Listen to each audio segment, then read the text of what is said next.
6:30 on Wednesday, September 17th. And our first order of business is public comment. We don't have anyone in the room ready to speak to public comment. Is there anyone online? I'm not there yet. Okay, no problem. Or Anna maybe could tell us. Is no one online. There's no one online. Thanks, Anna. All right, well then we'll move right along to the consent agenda, which is the list of sort of pro forma things that the board votes to approve or accept. Generally non-controversial things, although if any board member wants to pull something off of the consent agenda for further discussion, you're more than welcome to. But it helps us move the meeting along to just move and approve and accept these all as one big package. So that's things like our payroll and our superintendent's report, minutes of previous meetings. And in today's consent agenda, we also have, as a way of sharing with the public, the budget timeline and the board, the timeline we're going to follow for determining the budget for the 2027 school year, fiscal year 2027. So is there a motion to approve the consent agenda? I move to approve the consent agenda. Is there a second?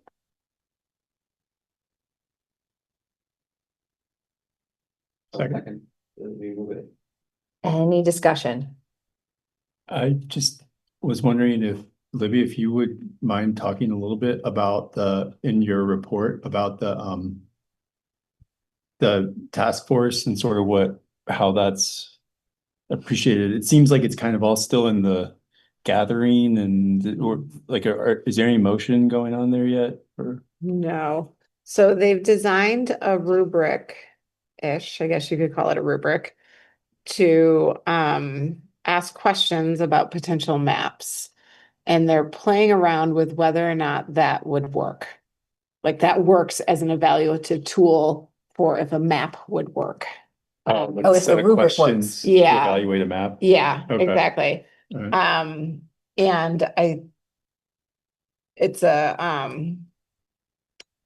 I don't know if their evaluative tool right now really works for the task at hand, because what they did was take language from the law and put it into a rubric when it's more complicated than that. Yeah. And so I think they're recognizing that the last meeting they played around with that evaluative tool for county-wide school districts.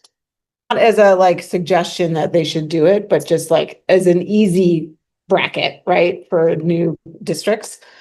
And that led them down several rabbit holes. Okay. Senator Gulick and Representative Granning met with the superintendents of the state on Thursday at our regional meeting in Killington. And they are hearing a lot from people who enjoy and favor school choice right now from public comment, and who favor the supervisory union model of of governance. Why? Because then the adults don't need to change. Because the element of local control is perceived to be saved within a supervisory union for very small places. And Can I just say, for those who are watching at home and don't know supervisory unit, maybe see if I can explain it. It's essentially a larger board made up of local boards. it's a governance structure. Yep. Supervisory union is a governance structure where each school has its own board. Right. And then there's an overarching supervisory union board as well. And those boards are a part of. If there are 6 districts with, let's just say 6 school buildings, 6 districts within a supervisory union, each of those districts are their own entity. So they have their own budget. Yep. And then there's also a supervisory union budget that feeds into that. Yeah. And so it's a pretty inefficient way to run from a governance perspective.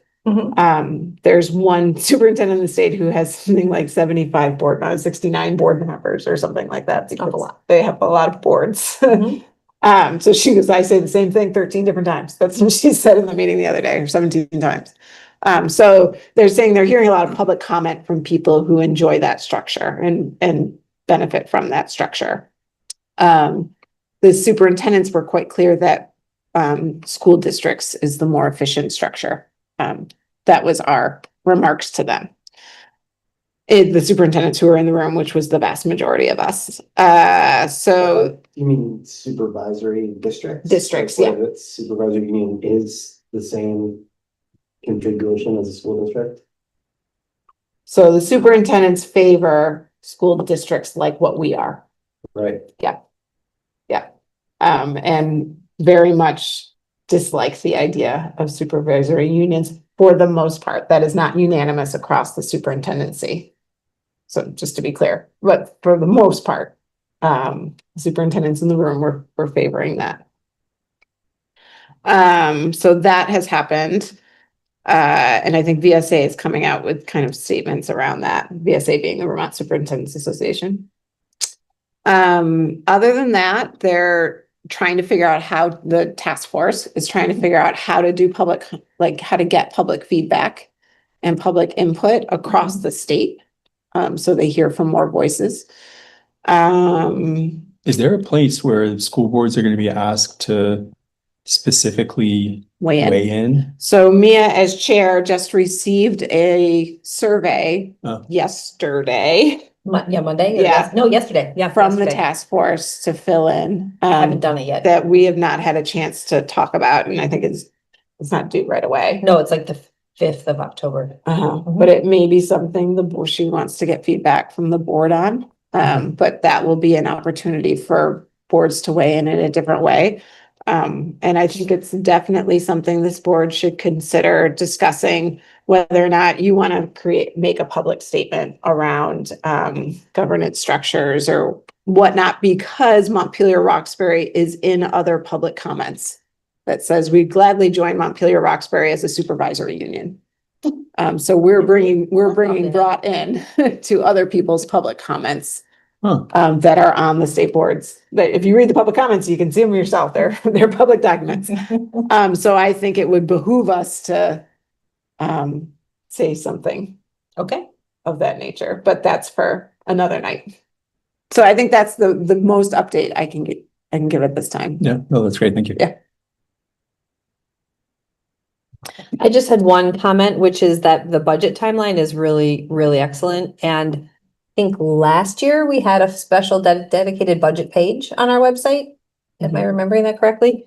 I thought this was great. There's a lot more detail in here than I think the public would engage with, because some of it is the internal steps that you and your team are taking. But if there was a way to share either a lighter version of this, that is, here's all the public facing things that are going to happen, or maybe this and then bold those things. We're just not there yet. Oh yeah, right. No, it's to be done. Yep.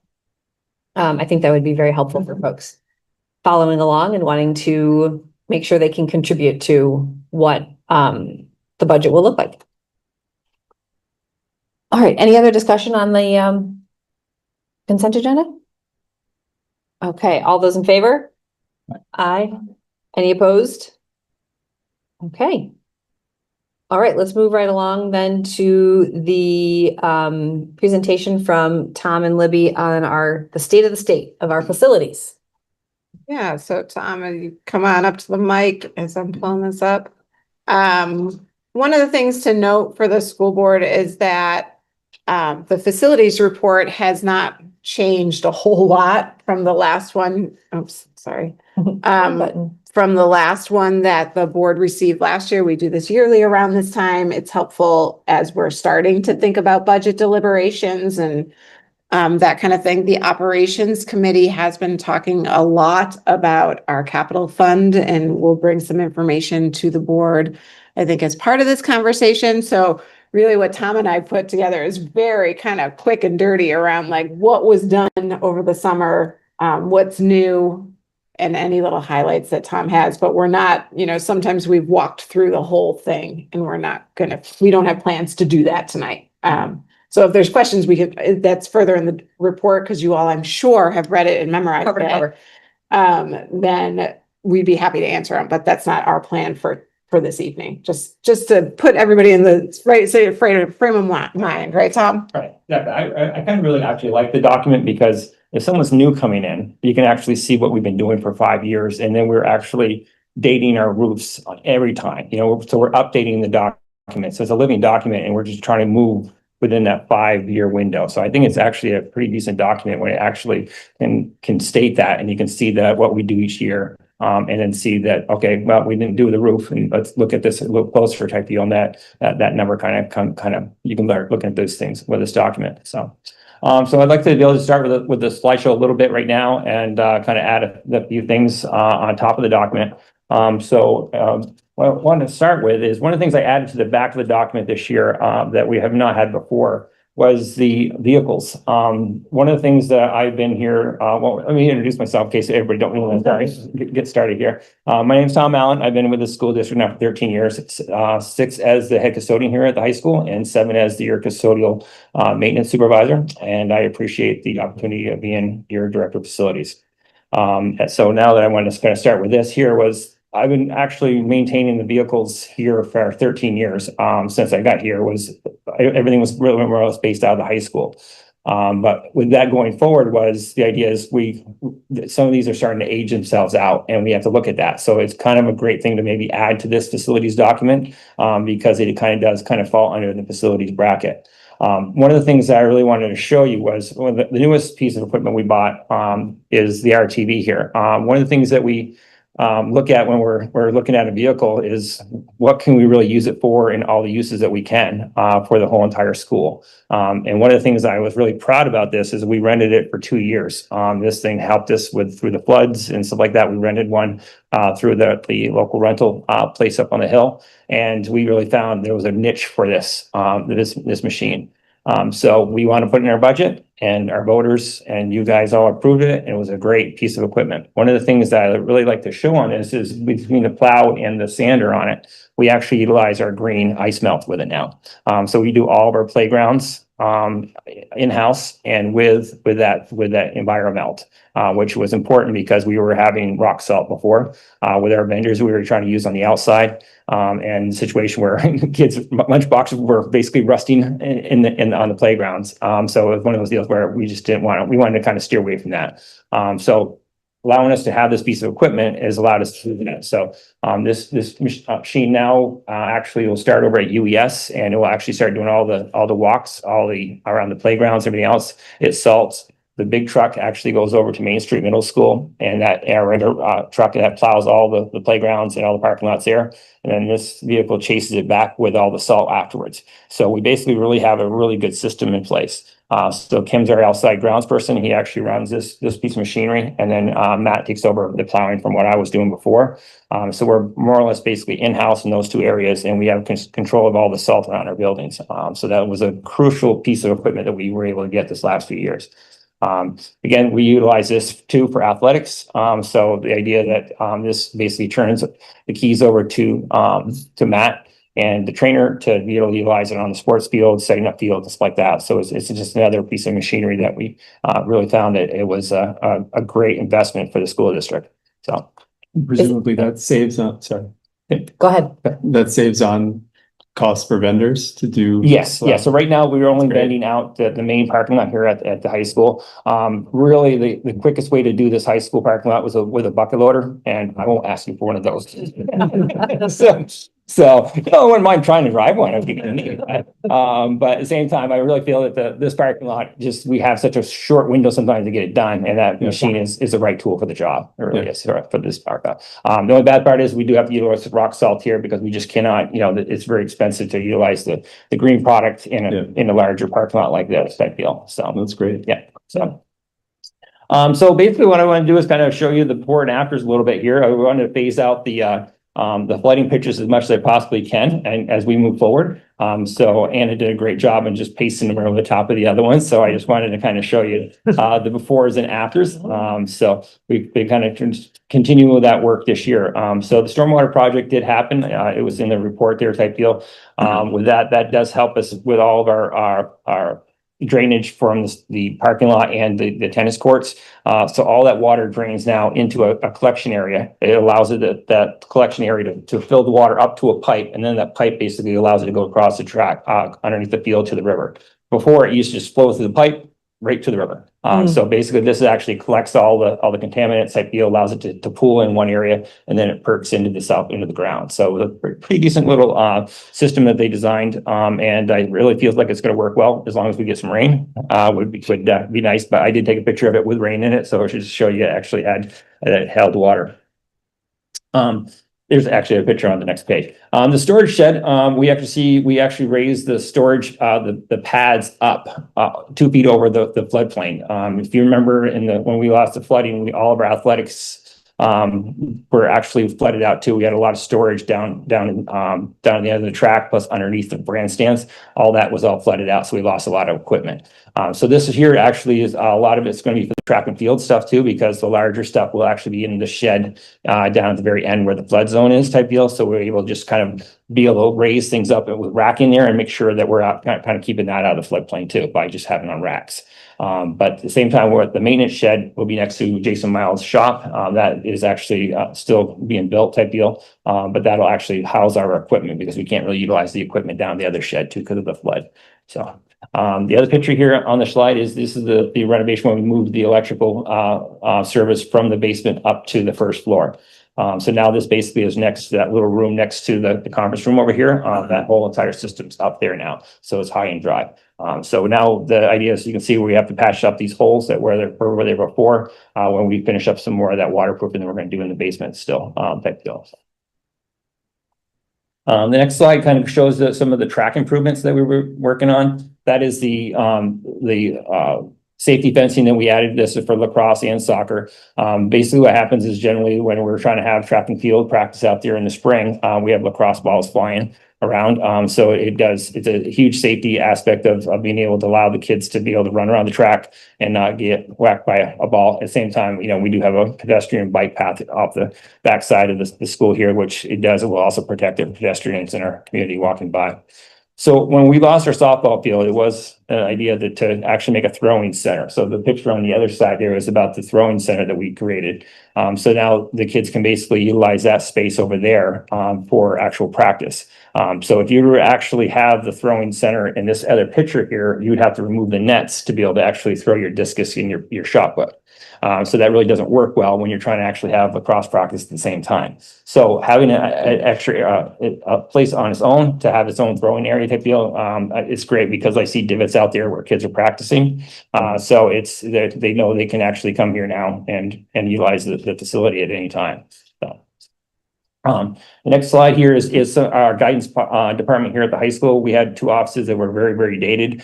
We had a lot of the built-ins from the 96, 98, somewhere around. Yeah, was that? The prisoners. Yes, prisoners, yeah. So what we were really seeing was a problem with that was when a family comes in here and they need to meet with a guidance counselor when they first come in here, they were in a cramped area and didn't have really a good meeting place type deal. So by taking those built-ins out, you can see we actually added a chair, and we actually have a chair with 4, a table with 4 chairs, so they can actually have a meeting with a family type deal when a new student comes to our district. So that was a great thing, and they loved it too. We just did a great, it just all came out really, really well this year. Yep, grades right above us in Sam Bromley's room and Tom Sable's room right above us in the science wing. The flooring up there was such really, really bad shape type deal. So it was one of those deals we were that was on the report to try to actually get that replaced. So we actually wound up putting rubber flooring in there. So this is going to kick the can down the road for replacement to about 45 years, to around 50 years with rubber flooring. The other great thing is we used to have to strip and wax this floor upstairs. And what the problem was with that is we used to have outlets in the floor. So guess what happened? We'd have to tape it up and then we'd have everything dripping down into the library. So we just basically stopped that. all those the holes have been filled basically, and there's no outlets in the floors anymore. And then we basically have rubber flooring there, which we will never have to strip and wax again. So the idea again that's labor savings. It's also the idea where the green aspect of the schools where we're trying our best to basically when we're actually replacing a finish that we're replacing a finish that's going to last. So that was it. The other thing in that picture is also the LED lighting. So we're trying to actually utilize When we do a room renovation type, we always try to do LED lighting.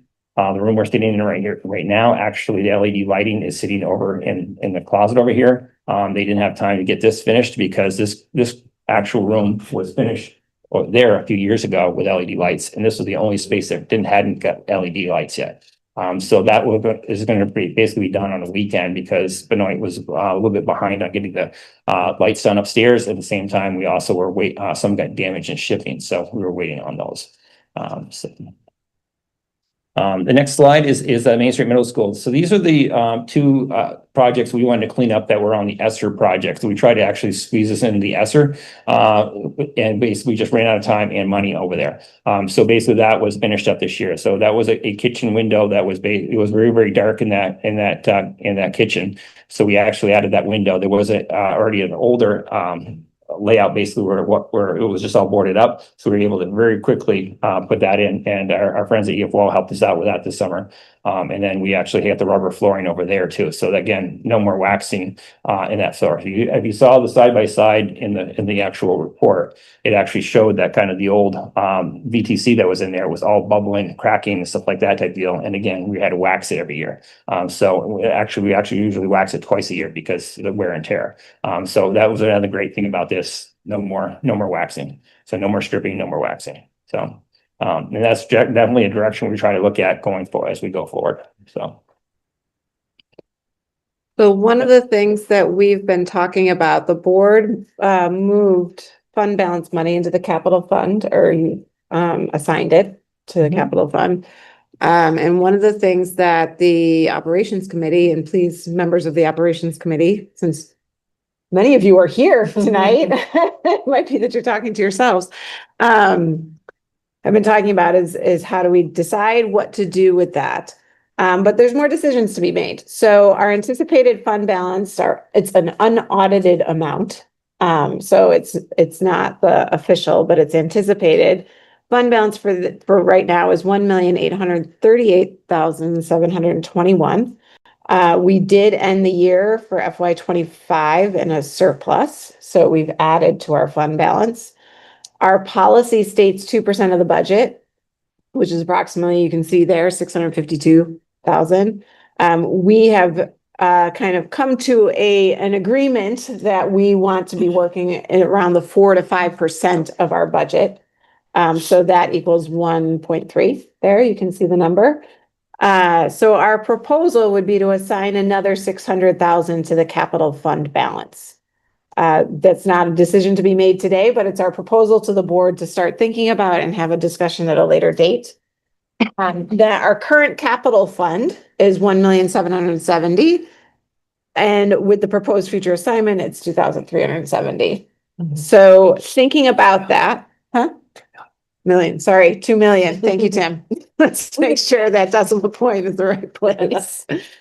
As you're thinking about this, the options for consideration, and keeping in mind that in order for Tom to have this ready to go by the first day of summer vacation, because we start work that first day on any kind of major project, we need to go out to bid in November. So that's kind of the time period that the school board has to make this decision. And as we're thinking about it, these are very broad ideas, but one of the things the operations committee asked us to do was to bring different options for consideration. And while we didn't have time, since we just met on Friday, to really go into detail about any of these, we can speak in a little more detail than what's on the slide, certainly. But some ideas we have, I believe somebody on the operations committee said we could pay down our bonds early. You could certainly do that. Instead of moving money into the capital fund from the fund balance, you could do that as a board. The current debt is $5,800,000 across 4 different loans. So that would be an option that you could do. You wouldn't need to move fund balance money over into the capital plan to do that. That's not what the capital plan is for. Number 2, what we keep talking about, those darn windows at UES and MSMS. The administration would recommend prioritizing the UES windows with some at MSMS for safety reasons and egress issues, which is approximately $1.2 million in each school building just to buy the windows. And I'm looking at Tom to make sure that's an accurate statement. without the labor and the storage, what we'd have to do. Because if we bought all the windows at one time, it would be a cost savings. However, we would need a space to safely store all those massive windows because Not the new shed, you're saying? no, it's not gonna, One bit. No. not gonna be in one of our sheds. Not in the basement. I thought I recalled the windows being in like the 500,000 range. Well, yeah, I mean, I think that was actually Like together. one. Yeah, so that would be like 1.2, I believe. 1.2 for It- both for schools both- together. both Oh, schools. sorry. Yes, yeah, yeah. Sorry. yeah, Thank yeah, you. yeah, I'll make sure we fix that. yeah, Thank you, yeah, Tim, yeah, for that yeah. correction. Oh, okay. But the labor and storage, we're not positive as to exactly how much that costs yet. Thank you, Tim. We'll make sure we fix it. Are there even viable possibilities for storage? Because that's a Yeah. lot of. Yeah. there are. Yeah. Okay, Yeah, just so that's it. pieces like EF wall are ginormous, the construct, like they're huge and they do have spaces that would store that safely for us, but we'd have to pay for it. You know, we'd be Right. leasing Well, at that least there's space. something out there. Yeah, I know. sure. That part of it. And then 3, we could make room for other projects in the local budget. So we could get rid of some big ticket items. The ones that are on Tom's list certainly is the LED lighting at MSMS and MHS, making sure we have all of that down, particularly in this building in the gymnasium. That's not LED lighting yet. The gymnasium scoreboard now costs more to maintain than it probably a new scoreboard would cost. Wow. Because it's old and it's like, you know, the old Christmas tree lights that you're screwing in. Yeah, got these little bulbs like this, and I just ordered another 100 of them because we'll need them for volleyball and basketball, and we'll go through 100 bulbs. It's hard to believe they just burn out so easily. And then at the same time, when a ball hits it or something like that pretty hard, it doesn't take much to jar the filaments loose on those. Yeah, Yeah. so we're in need of a gymnasium scoreboard. And That then market to sell that, What's that? the vintage scoreboard. Okay, just scoreboard, yeah. And then boiler pump replacement at UES, which I can talk about scoreboards Mhm. all day and night, but I can't talk about boiler pump replacement. Yeah. Yeah. So that's over at Union. Yes, yeah, it's really the only pumps in the district we have not updated. You know, the district heat went in over there a few years back here, I feel. And we use the existing pumps, but the idea that the pumps been updated here at high school and they were all updated at Main Street Middle School when the new boiler was put in over there 10 years ago. So it was one of those situations where if that is one of the issues where if we didn't have the ground pumps put in like the high school, we would get the efficiency of that building, electrical wise and stuff like that. And just the idea that those pumps they do die. And it's like, I'd rather have a ground boss, they're just so much better of a pump. So, yeah. And then the final one, we could do some sort of combination. You could just buy the windows for Union, for instance, just as an example, and do the other projects as well. So you could buy less windows, and make room for some of our other projects that we could fit in. So that's just the kind of food for thought for the school board. If we were going to move money into the capital fund, that is what I think Tom and I have come to the agreement that we would focus on.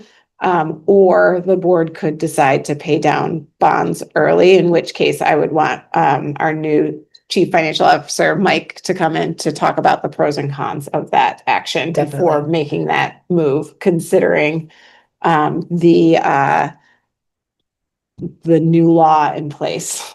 I think that has a lot of impact on it. On number 3, is that saying that those items which normally would be paid in our local budget, we might move them over to the capital fund? Yeah, they're big ticket items, but right now, our plan is to put them into the local budget. Sort of like the a vehicle that you showed us on the first, Right. Yes, those photos. yes. We're in the local budget last year in Right. order, last year in order for us to buy that vehicle. So it might be that we do it over time, those three things are pretty big ticket items and they're one-time costs. So we could do it over time, over 3 years, put one in the budget each year, or we could increase the facilities budget and do it in 1 year, there's options that we haven't really thought out yet, but those projects would be typically in the local budget. Yes, that's an interesting option to me because it could be a really challenging budget year. Mhm. So that we should keep that one in mind. So this is a good time to ask any clarifying questions like that one, like what Jake was asking. We're obviously not making a decision tonight. And in fact, the next piece of the conversation we'll have is how and whether or not to do any kind of community engagement process in order to help us make a decision about what to do with these funds. Are you just fixing it? And then, okay, great, because we can bring it back up once. But I have a few questions, but I also want to just see if anyone else has other clarifying questions about the report itself. We could also, if there's anything that you read in the report that you want to follow up with Tom and Libby on now, this is a good time. Or about those 4 options. A comment, not a question, but I'm happy to go whenever you want to. Yeah, go ahead. I just wanted to say, like, I've been, during the summer, the facilities committee took a couple of tours of Union, of Main Street, and we got to see firsthand sort of Tom, Andrew, and the district's approach to maintaining our facilities and not getting into sort of facility deficits. I think we do a really good job of maintaining these buildings that we have. And I see this as an opportunity to kind of maintain that and accelerate it a little bit for some of the bigger ticket projects that we've kind of seen on these reports for a number of years. I don't really have a preference at this point. Like, I'm very intrigued by all of these. I think there's a lot of merit to each one. And so looking forward to learning more about them and wanting to offer too, if folks want us in the operations committee to do anything in particular, that to work with the administration in any particular way, we're happy to do that, to help develop or refine these for the board's consideration. So I really just wanted to say that I think this is a great opportunity. I really appreciate the planning that's been going on with it, and any way that we can kind of build on what we've been doing, I think will be really, really a great move.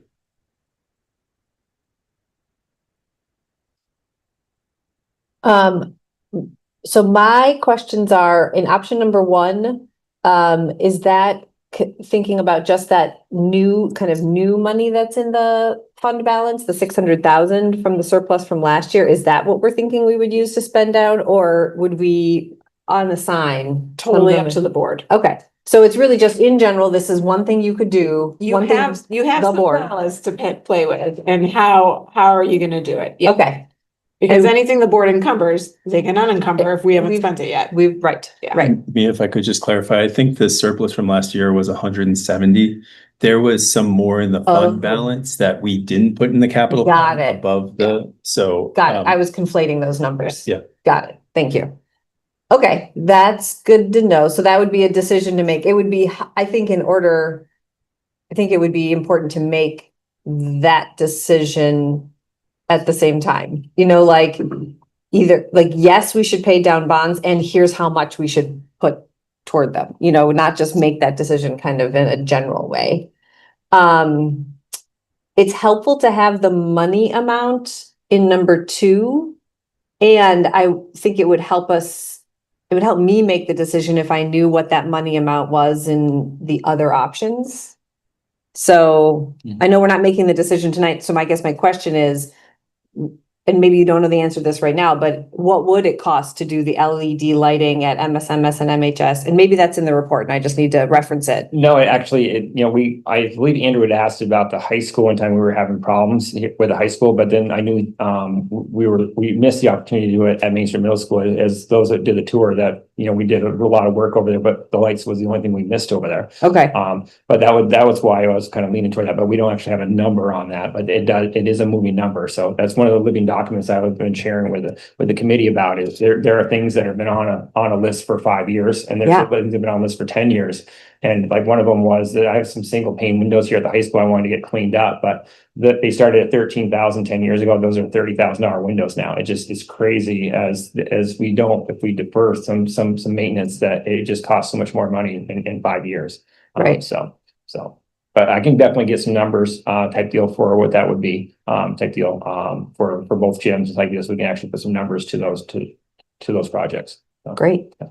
I think that would help because, and I think another contextual question I have is, are we as a board figuring out, thinking through how do we spend either 1.7 or 2.3 right away? Or are we thinking about how do we spend 1 million now, and then, do you know what I'm saying? You could, yeah, the board could make either decision. Yeah, It depends on which option really you want to go. right, Because if we choose to do windows and say we choose to do windows, Right. get them all and start replacing them, that's the money. Pretty much it. That's it, yeah. And we would, while we wouldn't spend it all right away, we would be signing a contract that would be, commit the money. yeah, exactly, thank you. We Commit the couldn't money. use it for anything else. Right. Right, yeah. Okay, Yeah. so that's good to think about.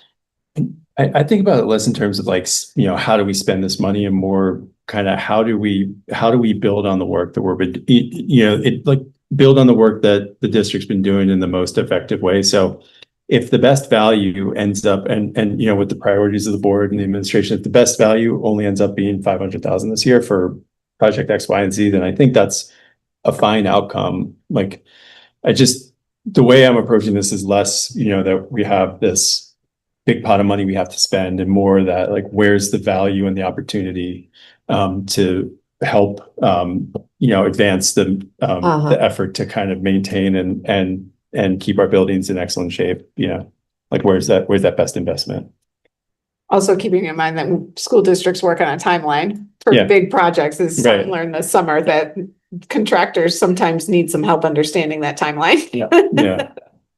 Well, then would you say your top priorities are reflected in any of these 4 options, Tom? Well, I mean, definitely with the windows, one of the things that I remember what Andrew was looking at is, okay, maybe we just need to paint it to kick the can down the road. And it was well over, I think it was like 150,000, somewhere around $150,000 just to scrape paint, remove lead paint, do the abatement type deal, and then paint it. So are you going to paint a window that's that old? Right. So that's kind of crazy, stupid money that you could actually spend by kicking a can down the road. And that's why I think we started leaning towards, okay, let's look at doing the windows. Then we started doing the window tests, where we actually tried 3 different window manufacturers to try to see what window would work the best at the schools. And that test has been done, and we've kind of leaned toward the Pellas, and that's why we got the number from the Pellas. So I would definitely feel that that school is a gem over there, and we can definitely continue to add to that gem. Union, you're speaking. Yeah, Union Elementary Yeah. School. Definitely like cupola. I put that in the report too. That's definitely something we would love to be able to keep maintain, and not let any kind of weather to the point get it to a rot stage, basically by deferring any maintenance to that. The sign's gonna be easy because I can actually unbolt that and send it out and get it done, but the cupola is gonna be a different story. So yeah. Jake, the sign's gonna get done. Yes. Were you the one who said, look at this sign? Yeah. Yeah, the sign needs some work. It does, it does. We got, Yeah. It's not, Yeah. the sign is not reflective of the gem that Union Elementary is. I've got to focus on that. So Okay, so just to try to understand what you're saying, you mentioned windows when I Yeah. said, are your priorities reflected up here? Are those your only priorities, or do you have do you have an order of priority yes. of? So basically, there's like the pumps. We're going to see if we can actually squeeze that into this year's budget. Over at UES, basically we have the gym lights. Maybe we can squeeze that in this year's budget over here. We definitely still want to continue with the flooring, in the schools. But as we get into that, basically that May and June aspect, we have to look at that priority list of, okay, then we choose that project with that money that we have, that the voters give us to use. So we're always trying to utilize that, but each school has their own little priorities. Things I know that you went through the meeting we had a few months ago with the kids, and they told you what unit they would like to have in their program Yes, over there. that's one top of mind for me. Exactly. Yeah. So that would be one of the other situations where we want to look at that. But we are in a soil management program over there, so there's a lot of hidden costs of installing something that we have to dig into the ground. Oh, that's good to know. So that's another thing. And then of course, I know fencing is always a key thing over there too, is because it's such a condensed neighborhood over there type deal to make sure that that's added to that program too. So all that together, it could be a pretty good number over at Main Street Middle School. So, Right. Because the unknown factor is, hauling, dirt away or having to deal with urban soils. And that's one of the things where. Right, which we ran into at Union when we redid that playground, right? Exactly. Yep. Yeah. Yep.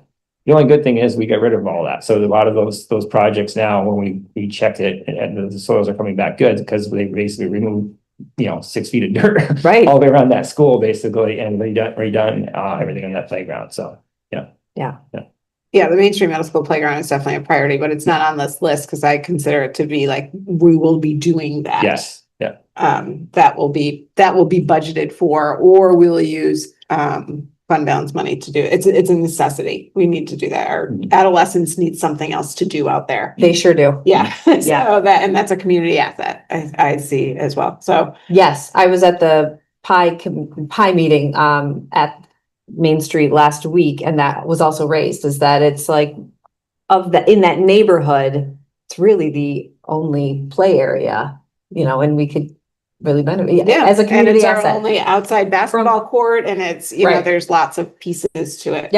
Yeah.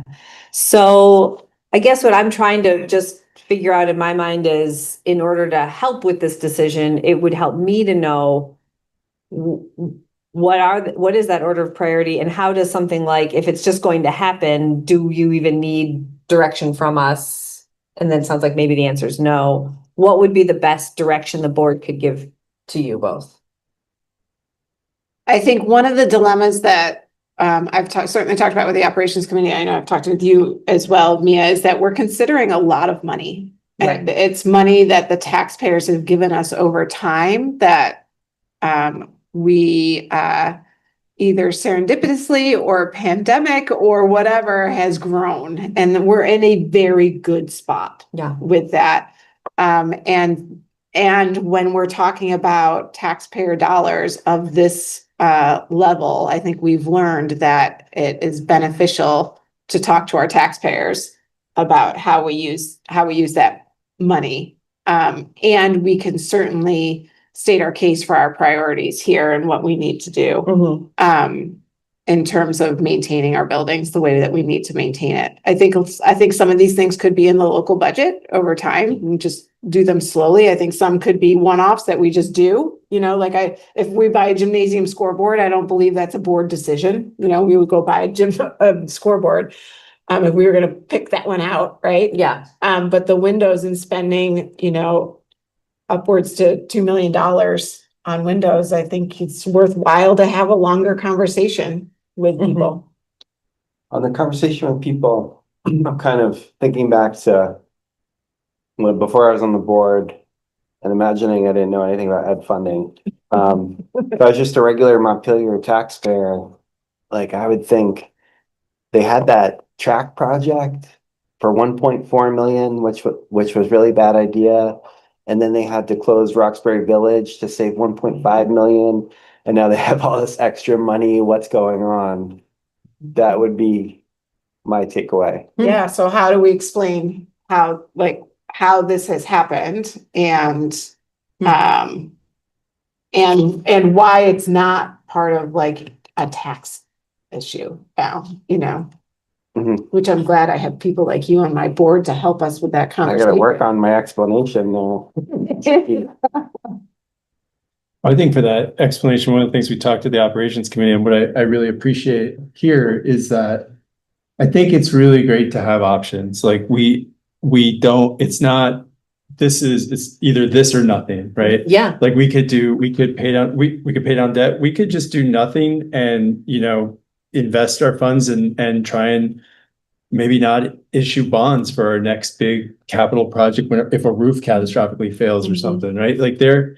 And if we have those, a few different projects, we could have a preferred outcome. I mean, I definitely have a bias toward the windows. I think I've heard that from the administration. I think that's a really good and important investment, but I want to hear what other people think. And so by teeing up the options, it lets people kind of think in that way. And I think that's one of the strongest ways that we can approach the community, to say okay, there's the pay down debt, there's the save it for a rainy day, there's project one, group of projects two, and we think this, but what do you think? Yeah.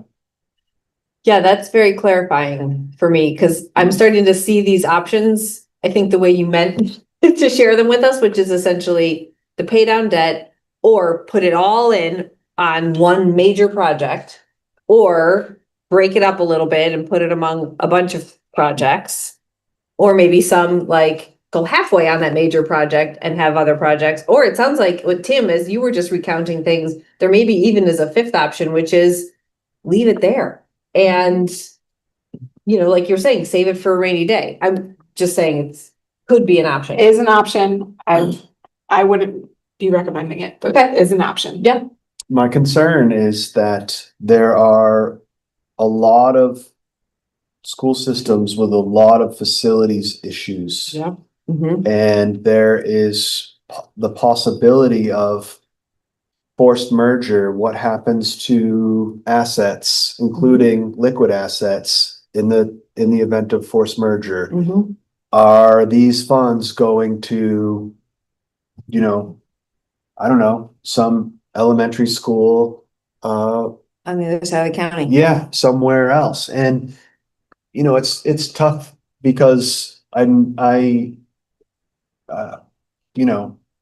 it's tough. It's just that elementary school right now is likely to be utilized for the foreseeable future. The question of MSMS, there is a question of what might happen, in the event of forced merger. There have been a variety of things that have been suggested over the years. It's a kind of it's a different problem in a sense than UES. I would hate to see liquid assets redistributed away from the tax base that put them into the school system in the first place. And I think that, UES is, Tom's here calling it a gem. Mhm. We love it. It's what we have for our littlest kids, and as a person that has seen what can happen when, small buildings with small children are very, very, very meaningful to the community. And they should be treasured and they should be maintained, first and foremost. I think that's even takes priority to me over middle school and high school buildings where kids are potentially, they have more flexibility, they have more capacity to move around if necessary. It's really tough to move little ones. They should have the best that we can give them. Spoken like the dad of 2 elementary school kids. Well, also a person that saw his community lose his elementary school and knows what that means. Yeah. We're looking at a set of circumstances that we can't foresee. We can't really predict how it's going to go. What happens to liquid assets when you're forced into a merger That's a great question. situation that you didn't ask for? Do they get redistributed? Do they get taken back? Do they get pulled to the Board of Ed? Anything can happen. They might not even go to an elementary school like at somewhere in the county. They could go right to the Board of Ed. And that would be really sad. Yes. So that's my thought. Yeah. Well, one thing I have to say is knowing that Roxbury did get shuttered, but the idea that we made an investment in the facilities department down there, when those heat pumps in, I have to say, when I checked that school all summer long, that, the heat pumps maintain the temperature of that building. We didn't have any humidity problems down there.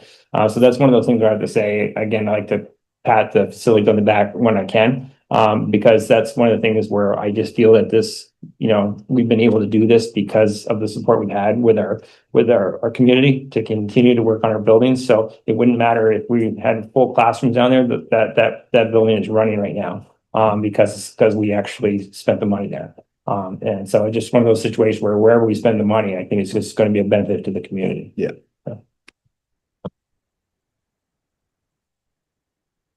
Sam, Casey, any questions on facilities or on these potential options? What we could be considering doing with our money? I do have one question about the windows. Specifically, which windows at the elementary school would be being replaced and the reasons why? Is it because they have, I think you mentioned lead paint? Yeah. Yeah, it they're- because of the lead paint, or is it because they're made of wood? I think that was also mentioned. Mhm. And are in danger of rotting. Yes, yeah, they're very old windows. There's a lifespan of any window in any home or any building. So they've done their job over there, but at the same time being able to get the abatement aspect of getting the lead paint off at the same time, that's a win-win. That's what we always do here whenever we're redoing flooring. In an old school, any of our schools would have the 9x9 tile. We actually remove all the asbestos masking at the same time when that gets done. So it'd be the same situation when we're actually doing a project. We're actually getting rid of the lead paint at the same time.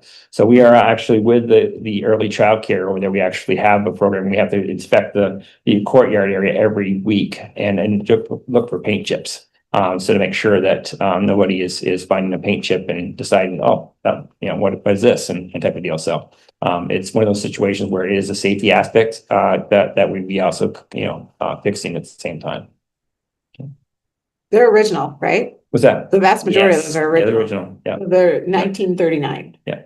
Is Yeah. the age of the window. They had a good run. Yeah, good run. But Yeah. we replaced some of them in the past decade. Yes, yeah. How many? I think, well, we did that 3 tests, but then the addition, of course, that has the newer windows in it type deal. So they're not all that early, but the original Right. part of the building is. Where Melissa Pierce's classroom yeah, at, the purple and brick wall. Yeah. Purple walls and the brick wall. And the suite of offices and the upstairs. That's where the new windows are. That's the new stuff. That's the newer side of the Newer building, side, yeah, yes. where the cafeteria is, because the cafeteria used to be in the gym. The tables used to fall out of pulled out of the wall there. Okay. Yeah. Are those Pella windows? Not sure what windows were actually using when that addition was built, so. Did that answer your question, Sam? Yes. Okay, cool. Any And at the other? middle school, some windows don't work under some conditions. Right, well, that's what I was telling with Libby. I went to 3 windows and I failed. But at the same time, it made me, when I was talking to Mickey about it afterwards too, he said, well, I noticed the same thing, but I think it was because of the dry weather. The weather, basically everything being dry, boom, those windows went up. If you had 3 Humidity. days of humidity, I probably wouldn't be able to do that. And that's. I saw a fire. And Nikki, well, trying to work those windows and they couldn't. I promise you. I witnessed it. What have I been worried about all that time? Exactly. Oh, yeah. I told Mickey, I said, I guess you should have shown me which one you had the worst trouble with, because I went over to all 3 of them right up. I'm like, oh, God. So, yeah. That's funny. Yeah. But it is a kind of a safety aspect too. That was the biggest thing. I mean, they're just, yeah. Just, All right. Any other questions about the facilities report or the options? Okay, well then the other discussion we wanted to have tonight is we have these options and we have the state of where our facilities are that the administration has presented to us. And the question is, should we engage in an intentional community engagement process in order to get input to make a decision between these different options? And so a little over a year ago, we drafted or sort of designed a process that we then actually tested out in making the decision about whether or not we had an educational use for RVS once we were no longer having the elementary school students of Roxbury educated there. So last fall into November, I don't remember the exact dates. This board and the community might recall we did a series of different community engagement steps, like a survey, and we held a community forum in Roxbury. And that was all through using this process that we had designed in the summer and basically trying it out through figuring out how to make that decision. So my suggestion for tonight is to start with the sort of like pre-questions that we should answer as a board to help us determine whether or not it makes sense to enter a community process. So I made up a few slides to help us walk through those questions. And Libby's gonna bring them up for me.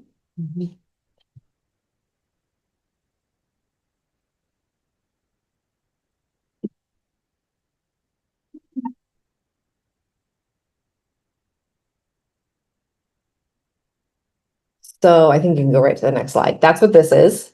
So these are the main questions that we should be asking ourselves to help determine whether or not it makes sense to enter sort of a, I guess, formal, that's not quite the right word, but a formal process. What's the question needing the board's attention? That's what's been posed by Tom and Libby and the operations committee tonight, which is like, we've got these options for how to spend this money. Does this fall within the board's responsibility? Does this question need significant input from the community? And does the board have capacity to take up this issue at the time? So we're going to roll through those different. So we've just significantly increased the amount of money in our capital fund. I think you could also think about that as we have a significant savings account. How do we propose prioritizing these funds? That's the question that we're asked to answer. And then whether does this fall within the board's responsibility? We have a financial policy that says the board can do what it wants with its fund balance, aka savings account. And we already made the decision to assign a lot of that money to the capital fund, but we could decide to assign more. And as Libby said, we can unassign it as well.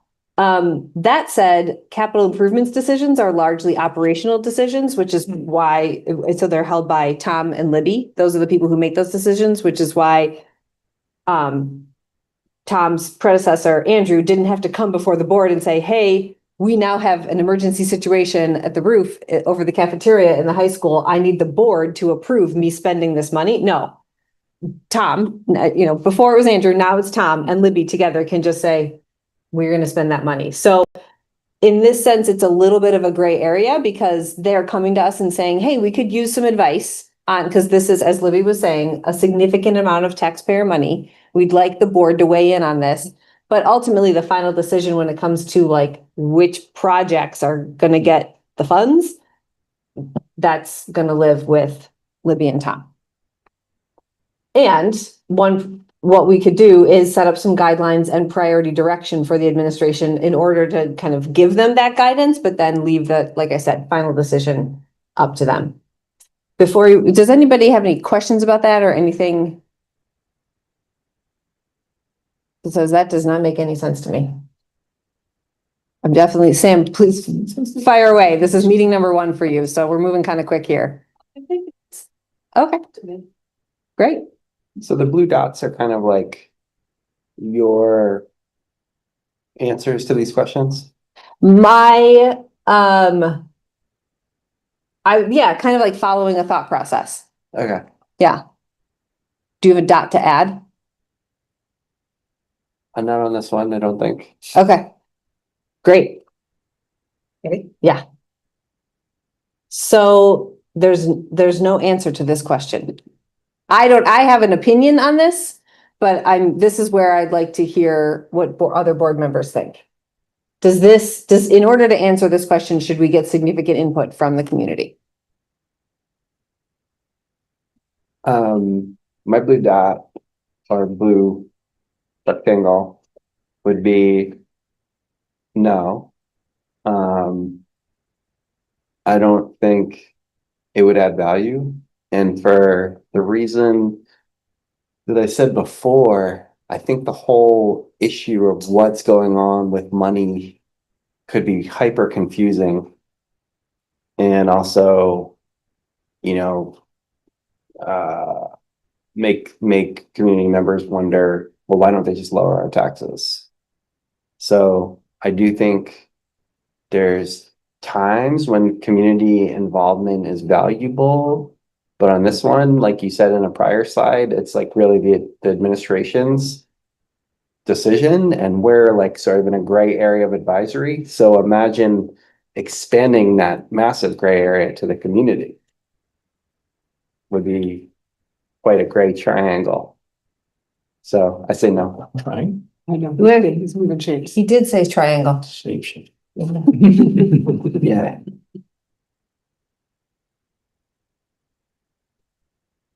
I think in between. I think Jake makes really good points. I think it's probably, it would be a good discussion at the board level to have the sort of, do we think it's prudent to spend money on, a big investment, pay down some debt, hold off? I think that's a really good conversation to have at the board level. With respect to the projects, totally agree that that's an administration decision, but I also would think that maybe some engagement with the like caregiver communities that experience the schools a lot, and so like, and we have the councils, so we have a really good venue to sort of say, we're thinking this looks like, would be a good investment. What are we not thinking about? And that could help refine maybe option 3 in the, whatever that one was, like a bunch of different projects. That was like moving things over that we were intending to spend. Yeah, out of our maybe, local budget. maybe folks are thinking that there's something that's a real priority in a specific school that we're not thinking about. So I think some engagement there would be useful to sort of confirm that we're looking at the right projects, or okay. thinking about the right options. So I think that's where I think some engagement would be useful. So if I can restate what I think I heard you say is the decision of whether or not to like put it away for a rainy day or save it or pay down some debt or determine whether or not to do some projects with it is more at the board level. But if we were to go with projects, then we could send here's what we're thinking out to the community to say, what have we not thought of? I'd maybe flip the order. I would say maybe touch base with the caregiver councils to say, we have the opportunity to some investments into our facilities. I see. We're thinking windows are a good idea. Is there anything that is really an issue that's popping at the schools that might be a better use? We've missed. And then we can think about that with Tom and Libby and everyone, kind of chew on that for a little bit and then see if that changes the calculus. And yeah, that's what I was thinking.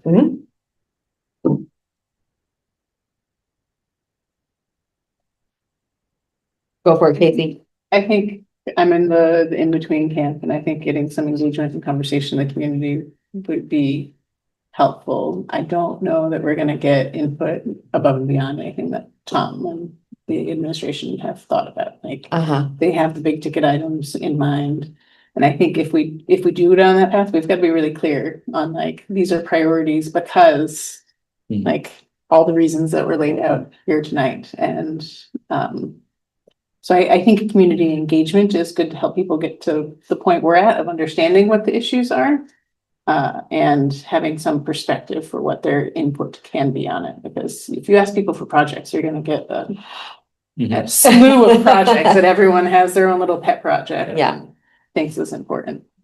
And pumps really aren't sexy, but let me tell you. I doubt anyone's thinking about the boiler. A lot better at night even when they're running. Yeah. So, yeah. So there's heat going in your building. So it is one of those situations where it's those little projects like, oh, why you want to put in pumps? Well, it is a situation like that. It's your heating. Yeah. So yeah. It's the same thing on windows. Yeah. Exactly. I bet our buildings would look like when you really look at those windows, they're pretty bad. Right. But if you're just driving by, you probably don't notice them. Right. So it's a similar thing. Yeah. What do you think, Brett? I think I've been looking at this facilities report for 5 years, and if we're gonna ask the community, I think that they're gonna speak to what they see now. This is the 10,000 foot view that we've been looking at. It's been developing for 5 years and longer. And so I think what the community is gonna say is, it's gonna say playground, and it's gonna say, things that I think maybe should be in the regular budget, not necessarily the big investment things, that are really like, we've been looking at this for a long time. These are major investments that we haven't made in 5 years since I've been here. And so that's kind of how I think about it. I think that like when it comes to major investments, I have to trust the administration. I've been looking at the same report for 5 years. It's been, the same things have been on that report. Yeah. And I think that the community is gonna speak to smaller things that I think are more appropriate for a yearly budget than these really significant investments where, you know, districts across the state don't make those hard decisions and they have crumbling infrastructure. Because when you look at if somebody's, you know, that's just what happens. That's what happens on a yearly basis. They say, don't do it now. And people have crumbling schools all over the state, because if you're looking at this year's tax bill, it's gonna be no. But if you're looking from that 10,000-foot view, you know, we put it off 5 years and we've gone from $250,000 to $500,000. You know, the cost of the windows themselves have doubled. Just the windows. So it's, you know, for me, big decisions need to be made by the people that are in these positions. And like it or not, we're all elected to these positions to make decisions, whether people agree with them or not. And you know, that's kind of how I think about it. I feel like I'm here to do what I think is best, and the people that put me here don't like it, they should vote for someone else. So would you, if you were to make the decision, would you say, I'm just coming back to that, I'm curious about that point you made about having like smaller things versus big investment things on the list. Why not, since we have this significant amount of money, why not try get a whole slew of those smaller things done? Because Just as another option, it's another angle of looking at it, I guess. Because that's not gonna help the long-term health of the building. Because the cost of the major investment for the windows is just gonna double in 5 years. Maybe it won't be that fast because we've had a really crazy economic situation in the last 5 years, but the big investments just get bigger. You know, it just gets harder to do it, and it's easy to replace it's easy to replace an outlet. It's harder to replace the entire board, the whole board, the whole system. You know, I mean, you can put an outlet with a USB slot in it and you can still have that black cloth around your wire behind it. And like the big investment should be made. You can make it look nice, but it's not necessarily going to last over the long term. So to answer this particular question, I can trying to figure out which one you're saying, no or yes, don't go to the community or don't get input from the community. No, I think the community is good for what this budget is, not big investments with the capital fund. Gotcha. Kind of. Wait, why'd you say kind of? That's what I think. That's what I think. I mean, yeah, I think that, you know, we show up and, you know, we show up, and I think that that hard decisions are what we show up for.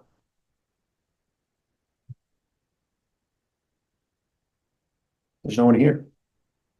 Except for Tom. Thanks, Tom. We're glad Tom's here. Yeah. I told him to be. That's true. He's paid to be. I mean, people have a knee-jerk reaction to dollars, and that's what happens. But when you're looking at the same report for 5 years, telling you the same thing, and during that time the cost has doubled, that tells me that big decisions need to be made by people willing to make big decisions. I definitely appreciate that perspective. And I appreciate you saying what you said, Jake, because I hadn't thought of that. And my worry is that if we don't do something on the front end in order to get some kind of input, whether that's like Tim was saying, like, hey, here's our thinking about priority projects, or here's maybe what else we could do with the money. What are we missing? Something to gather some input on the front end. We will hear about it after we've made the decision or are very close to making the decision. At which point maybe we've already committed. You know, if the decision that we make is let's go all in on this big infrastructure investment of repairing windows, I'm just saying hypothetically, let's say that's the decision we as a board make, and give that guidance to our administrators, and they go and sign a contract to spend $1 million+ on windows, and then we hear from the community, I mean, that could happen. And maybe we just then deal with Yeah, they could vote for someone else. That's deal- a stipend. deal with it. I wouldn't be right. Yeah. Yeah. So anyway, in my opinion, it's better to at least hear some thoughts on the front end to help us be informed about the decision than it is to get it on the tail end, either right as we're about to make it and then we feel like we have to backpedal, or after it's already been made. Yeah, I think. But I see Sam is ready to chime in. I do have a question. Do you think it would be better to hear community input before we've even narrowed down to one of the 4 options? Or do you think it's after we've narrowed down, okay, we're doing one of these 4 options? Like, I guess if we're investing in bonds or something, we wouldn't really need community input, but if we are deciding to choose different projects, if we do decide to do the projects, would we then ask the community for input? Good question. I think it's before we narrow down the options. That's my opinion. I think it helps us determine which of the options to go toward. That's just my opinion. Okay. I think it's like that. I actually like going out and being candid. If the working consensus is windows, I think kind of saying that that's the working consensus, but there's some other options that, so it's not just like pie in the sky, what's your favorite? Everyone gets a pony kind of thinking. It's more sort of, the thinking is the windows are probably the best investment, but there are these other, the other choices that, that Tom made, like you can kind of do a 1-pager, and that's why I think these caregiver councils are a good venue for this, because it's kind of organized. You can get there. It's people that are highly engaged, and you can have that conversation, be candid with them, and just kind of get a gut check and say, does this feel like a good idea? Is there anything we're not thinking about? And I think like open-ended surveys are probably not the way to go here. But so if it's that kind of targeted thing, then when we may make this decision months down the road, it kind of comes back and we can say, well, we did talk to folks. We put our thinking out there. We tested it with folks who are engaged in it. And, we all thought it was a good idea. So I think it helps us explain if we just kind of have a little bit of that discussion on the front end. I do think one of the challenges of the caregiver council, while I like that idea, is that they are parents or caregivers. And it's a limited number of them. And they represent a certain parent. They represent a certain socioeconomic bracket, many of them. So I think there is a limitation to those groups. I hear what you're saying, Tim. And I think there is a limitation just there. I mean, if there's another group, I'd be open for it. It's sort of trying to get a middle ground, like something between like full on surveys and walking down the street talking to everyone you meet versus, just cloistering up here and making the decision with no input. It seems to be like maybe a middle ground that might be reasonable. Yeah. But if there's another one like it, I think that would be reasonable as well. What were you going to say, Jake? I'm not quite sure on this one. Like I kind of see it both ways. I'm interested in what the other board members would think when they're here. But on the other hand, like I think of like city council struggle with Elks Club property and like over engagement and now nothing happening, and sometimes you gotta just make a decision, which I'm fine with. So I don't know. I'm undecided, but still leaning towards just making a decision. No engagement. Which, to be clear, the board asks the voters to vote on that every year on the budget. about how to use fund balance money. Mhm. Right? So the board does ask and gets approval every year about how to use fund balance money. So I just want to be clear that that is most definitely an option. I think Yeah. it's more of a political correctness or community engagement piece than, Political strategy. yeah, than what the board is allowable to do. I just want to make sure that's clear for everybody. Where do we ask them what to do with fund balance money? That's the second question. It Every- says like, oh, what's the wording on that one? I don't know exactly what the wording is, what but is it it's just about? something of, do I approve that the elected school board officials can determine use of fund balance Surplus money, fund. surplus funds, or Yeah. something like that, yeah, Oh, and probably people say yes. Yeah, every year, yeah. yes. Even when the budget fails. Uh-huh. Even when they're very mad about the track. What's wild is, I mean, like the fund balance, our fund balance is state education fund money. So, you know, it's, the state could, you know, it is from the education fund. So the notion that it's like local taxpayers is not accurate. Sorry. Well, it's all mists and mirrors. We're gonna not go down that road right now. True, though. I'm not disputing it. I'm just saying that's not what we're talking about right now. And I don't want to get us too far off track.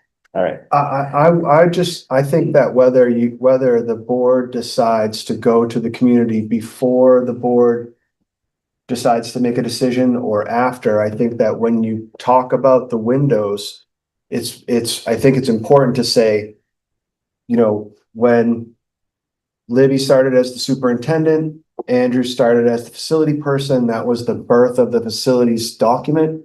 At that time, the windows were identified as a need. This was the cost of replacement in 2020. This was the cost of replacement in 2021, and so on, year after year after year, and seeing how that cost has changed, because I think that whether you're going before or you're making a decision and you're going after and you're justifying that decision, I think that most reasonable people seeing that cost of inflation are gonna see some urgency in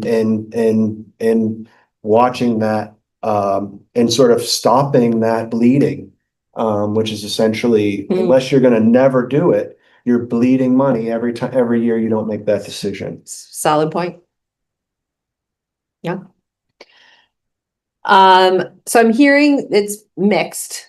There are some who feel like we could go out and get a little bit of community input, and there are some who feel like it's not all that necessary. Okay. I think it's consensus that it's not like a full community press kind of thing. I think that's a consensus. Walking down the street and telling everyone. Yeah, we're not doing surveys, not kind of taking out ads. So I think to me, it feels like the scope of like disagreement is pretty small. It's maybe a few meetings with a few people. So I don't know, I hear a lot of agreement and what we're saying. Okay. And what would the timeline be? I ask because I worry about it getting like tangled up in budget conversations, and then like many people saying, well, if you have this extra money, use it to lower our tax rates. Yeah. That's a really great question. Libby, next slide, please. Well, given that Tom needs to be able to start going to bid in November, this would be a pretty short timeline. If we were to do it, which would mean, I think it would need to be pretty light touch. We wouldn't be able to cram a whole bunch of like listening sessions in 1 month. We probably could do something at like the fall festivals there. Like that could be a place where we could put up that grid of 4 options, or we could put up that, like, we're thinking, here's the windows and here's that timeline. From 2020. Yeah. So we haven't decided, like, nobody's gone down that path of like what that all looks like, because we needed to know from the board whether or not it made sense to do this in the first place. But those are just some things that we could do at something like the fall festival, or in the caregiver council meetings, or is what I'm saying. Yeah. going to one of the senior activity center lunches that happen once a month. So basically it would pretty much all happen in October in a time for us to be able to make a decision for Tom to be able to get going. Okay. Yeah, Sam. This is sort of backtracking, but That's all right. about the caregiver council, would there be worry of bias towards whatever specific school that the council is? Entirely possible. That's just a point to bring up, as if we are going to be talking to caregiver councils, I think that's a very big part of either, I guess, trusting isn't quite the right word, but trusting their input on like their bias towards whatever school they're either their kids go to. Yeah.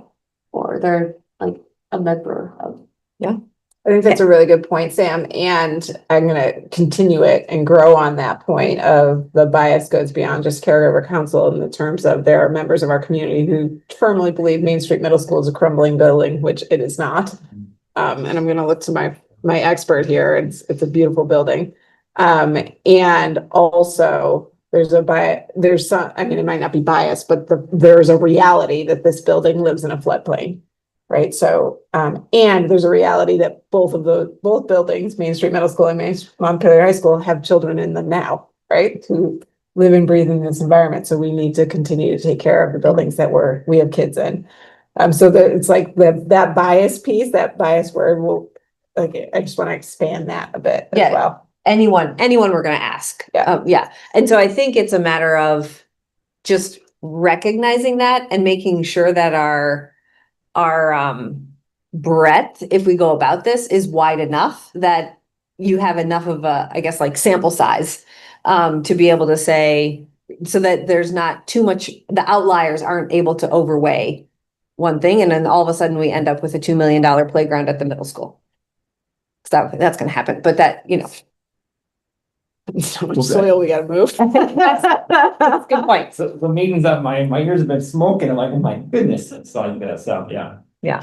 I think that bias is good. I mean, that's what I'd want to hear. Like, honestly, if we're thinking like the right investments here, I'd want to hear what we're not thinking about at the other schools, right? Mhm. And then we put it in the mix when we think about it and say, no, it's still what we thought, or maybe that was a great idea, So I think the bias is like actually helpful because we can contextualize it. I think my point of bringing up the bias was how much are we going to let the input from the caregiver councils make the decision, because the student's not gonna be made for the board, but is it going to have a big sway over like at least which school we're going to give the money to? Right.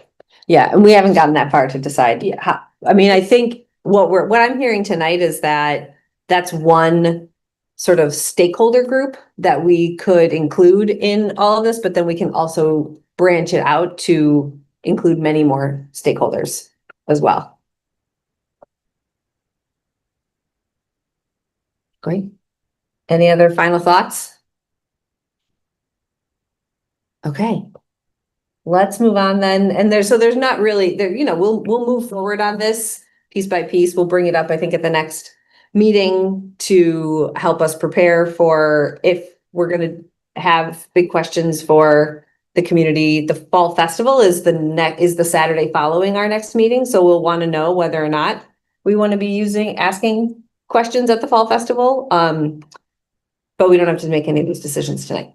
So we can move on to the next agenda item, which is. And I'll just say, if there's anything we could do, I'm not sure what we landed on for when the operations committee meets, if it's the first Friday or we kind of been going back and forth. I don't know where the next one is, but we'll talk. But if it's beforehand and you want to talk to Libby and Tom, and if there's things that you think could be useful coming out of that group. Thank you. Yeah, I think that would be good. Yeah. Yeah, thanks. All right. Now is when we take up the monitoring reports of our policies. So Sam, this might not be something you're familiar with yet. We have the board, as you know, has many policies that govern how the district operates. And with each board meeting, we take just a maybe a couple or a few of them, and Libby presents a monitoring report to tell us whether or not we're in compliance with our own policies. So that allows us to monitor every single policy once a year, right? That's the schedule that we're on. Yes. So tonight we are looking at policy, not the policy itself, but whether the monitoring report for A23, A24, and FM 101. There we have another radio dial, Budget ones. a number on the radio dial. So, and these, similar to the consent agenda, we can take them together all as one package. And then if a board member has one they want to Thank you, pull Tom. for discussion, they can do that. Tom, thank you so much. Have a good night. So is there any board member who'd like to move these policy monitoring reports? So moved. Is there a second? Okay. Thank you. Any discussion? All right, all those in favor? Aye. Any opposed? All right, they're approved.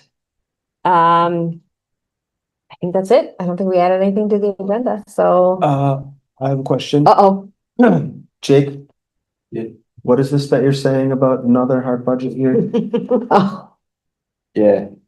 Should be bad. Yes, Why? the answer is Because yes. a big lot, I thought it would be like not as dramatic because The governor and the legislature chose to use one-time fund surplus to buy down taxes, which puts a deficit into the education fund. so when we get the dollar yield number, it's gonna not be a good number? Is that essentially how what impact that could have? I'm asking. That will be the biggest impact of it. Yeah, and so this letter will come out on December 1st that I haven't, written yet. done any work on it, but it'll probably say something like the average tax, but education property tax bill is gonna go up by like 10-ish% next year. And then everyone will start freaking out. But part of the reason is because they used all this fund balance that they had in their education fund and general fund to artificially lower the tax rate. Which is our answer for why we wouldn't do that, right? Which is something we stopped doing last year, which we're very happy about. Yeah. I mean, you don't want to use one-time money to pay for ongoing expenses. Right. But that's what happened. And 118, they used, I don't know, 118 million. That's a lot. That's a So lot of money. now you have to make up for that, which is what would have happened in FY 26, and you're gonna have similar for FY 27. So that's like, $236 million ish of property tax increase.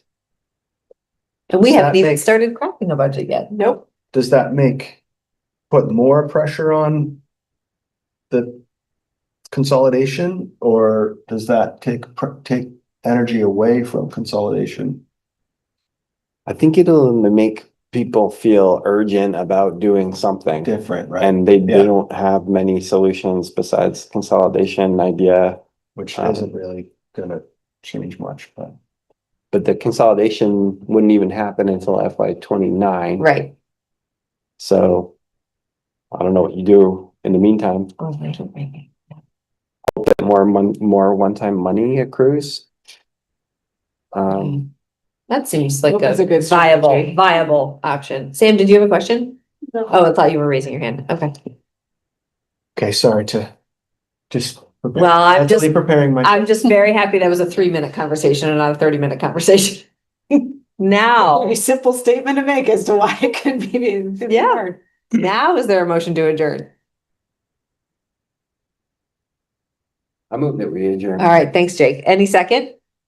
I'll second. All right. Any discussion? All those in favor? Any opposed?